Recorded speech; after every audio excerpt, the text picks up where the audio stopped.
আশ্বিনে রাধে কার্তিকে খায় গাড়ুর ডাল। গাড়ু সংক্রান্তির দিন এই ডালটি তৈরি হয়। 12 রকমের সবজি আমি দিয়েছি, যেমন মূলো, মিষ্টি কুমড়ো, চাল কুমড়ো, লাউ, শাপলা, নানান রকমের কচু, তারপর শালু, অনেক কিছু দিয়ে, তার মুকুল শিম, এইসব দিয়ে আমি ডালটা সেদ্ধ করে নিয়েছি, মটর ডাল। তারপরে আমি কচুগুলো একটু ভাপিয়ে জল ফেলে নিয়েছি। এবার ফোড়ন দিয়েছি। ফোড়নের তেলটা একটু বেশি দিয়েছি, কারণ আমার ডাল অনেক, আমি 500 মটর ডালের করছি। তেজপাতা, শুকনো লঙ্কা, ভালো করে সুগন্ধ বেরিয়ে যায়, একটা লঙ্কার তো সত্যি একটা সুন্দর গন্ধ থাকে।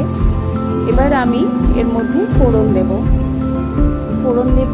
মেথি ফোড়ন দিচ্ছি একটু পরিমাণে। সব কিছুই আমি মেথি ফোড়ন, সব কিছুই ফোড়নগুলো একটু বেশি পরিমাণেই দিচ্ছি, যেহেতু ডালটা অনেকটাই সবজি দিয়েও অনেকটা হয়ে গেছে, তো গন্ধটাও তো সুন্দর বেরোতে হবে।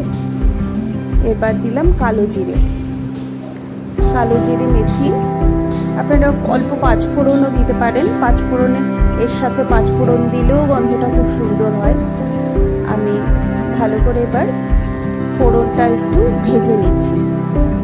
নেওয়ার পর এবার ডালটা আমি ঢেলে দিলাম। মটর ডালের করছি অবশ্যই, আমি তো আগেই বলে দিলাম 500 মটর ডাল।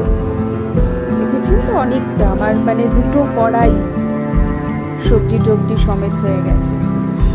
যাই হোক, এবার ডালটা আমি ফোড়ন দেওয়ার পর লবণ, তো আমি ডাল সেদ্ধ করার সময় লবণ দিয়ে দিয়েছি আর হলুদটাও দিয়েছি। এবার আমি কচু আর তেঁতুলের চাটনি বানিয়েছি। এটাও সংক্রান্তির দিন এই রেসিপিটা করা হয়।